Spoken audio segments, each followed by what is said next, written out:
Assalamualaikum warahmatullahi wabarakatuh. Bismillah, alhamdulillah, wassalatu wassalamu ala rasulillah, la hawla wa la quwata illa billah. Amma ba'd, Al-Quran adalah merupakan satu kitab suci sebagai satu anugerah dalam kehidupan umat manusia, khususnya adalah umat baginda Rasulullah Muhammad SAW, sehingga di dalamnya penuh nilai. Bahkan nilai yang ada dalam kitab suci Al-Quran tentunya berbeda dengan kitab-kitab suci sebelumnya, walaupun sama-sama diturunkan kepada Rasul Allah Subhanahu wa Ta'ala. Sebagai contoh, dalam kitab-kitab terdahulu, manakala orang hanya membaca tanpa mengetahui makna dan maksud dari apa yang dibaca, dia tidak memiliki pahala apapun. Tapi Al-Quran, biarpun dia tidak paham, biarpun seseorang tidak mengerti, biarpun seseorang tidak maksud dengan arti, makna, apalagi penjelasan ayat tersebut, tapi dia membacanya, dia tetap memperoleh pahala di sisi Allah Subhanahu wa Ta'ala. Nabi Shallallahu Alaihi Wasallam pernah bersabda, Bismillahirrahmanirrahim, Man qara'a harfam min kitabillah falau hasanatun wal hasanatu bi asyri amsalihha. La aqulu alif lam mim harfun walakinna alifun harfun wa lamun harfun wa mimun harfun. Rawahu Tirmidzi, hadis hasan sahih.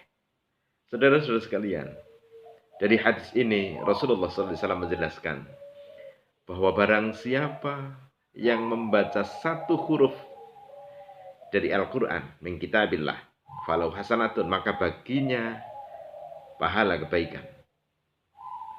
Dan tahukah kita, wal hasanatu bi asyri amsalihha, dan setiap kebaikan ataupun kebagusan tadi memiliki 10 nilai yang menyerupainya.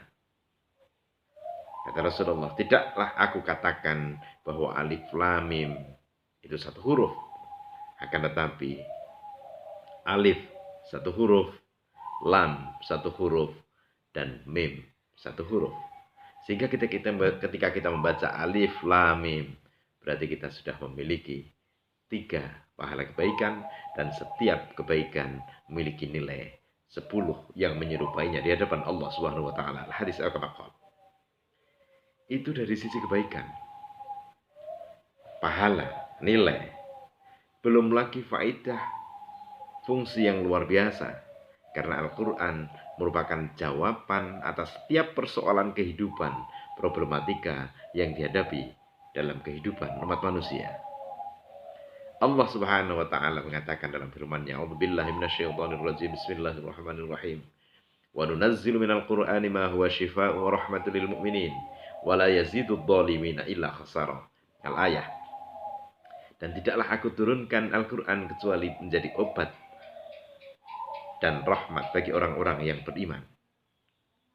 Akan tapi sebaliknya, Al-Quran bisa menjadi sebuah kerugian dan ancaman yang besar bagi orang-orang yang zalim.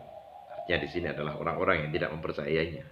Saudara-saudara sekalian, obat di sini adalah merupakan penyembuh, merupakan pengurai problematika, merupakan jawaban atas setiap persoalan kehidupan yang dihadapi oleh manusia. Sebagai contoh, ketika manusia risau dengan kehidupannya, dengan amal, dengan perbuatannya, maka Allah pun memberikan jawaban. Barang siapa yang berbuat sekecil apapun, semisal biji zarrah atau biji sawi, satu kebaikan, maka Allah pun memberikan nilai, karena Allah mengetahui perbuatan tersebut. Dan sebaliknya, barang siapa yang melakukan satu perbuatan sekecil apapun, semisal zarrah, berupa keburukan, kejahatan, maka Allah pun akan memberikan dampak dari perbuatan itu. Tentunya adalah berupa hukuman, karena Allah mengetahui. Saudara-saudara sekalian, sehingga dari sini setiap hal yang dialami oleh manusia dijawab oleh Al-Quran. Ketika manusia risau dengan masa depannya, Al-Quran pun memberikan jawaban. Apa yang dikatakan oleh Al-Quran? Man 'amila shalihan min dzakarin aw unsa wa huwa mu'minun falanuhyiyannahu hayatan thayyibah. Al-ayah. Barang siapa yang melakukan satu perbuatan, man 'amila shalihan min dzakarin aw unsa, barang siapa yang melakukan satu perbuatan kebaikan, baik dari golongan laki-laki maupun golongan perempuan, maka baginya akan mendapatkan kehidupan yang layak, kehidupan yang baik di sisi Allah Subhanahu wa taala.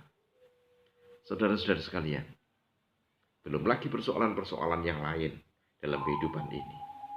Bagaimana Al-Quran mengatur tentang tata kehidupan sosial, bagaimana Al-Quran mengatur tentang bagaimana membangun sebuah hubungan dalam kehidupan bermasyarakat, bagaimana Al-Quran mengatur tentang kehidupan kita yang paling kecil sekalipun, yaitu kehidupan rumah tangga pun. Al-Quran berikan bimbingan, Al-Quran berikan arahan, Al-Quran berikan solusi dalam setiap problem kehidupan yang dialami oleh manusia. Oleh karena itu,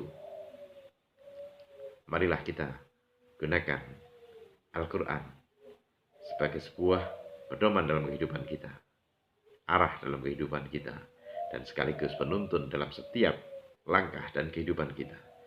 Sehingga pada saatnya nanti Al-Quran akan menemani kehidupan kita, baik dalam kehidupan saat ini maupun kehidupan mendatang. Terima kasih, mohon maaf atas segala khilaf. Assalamualaikum warahmatullahi wabarakatuh.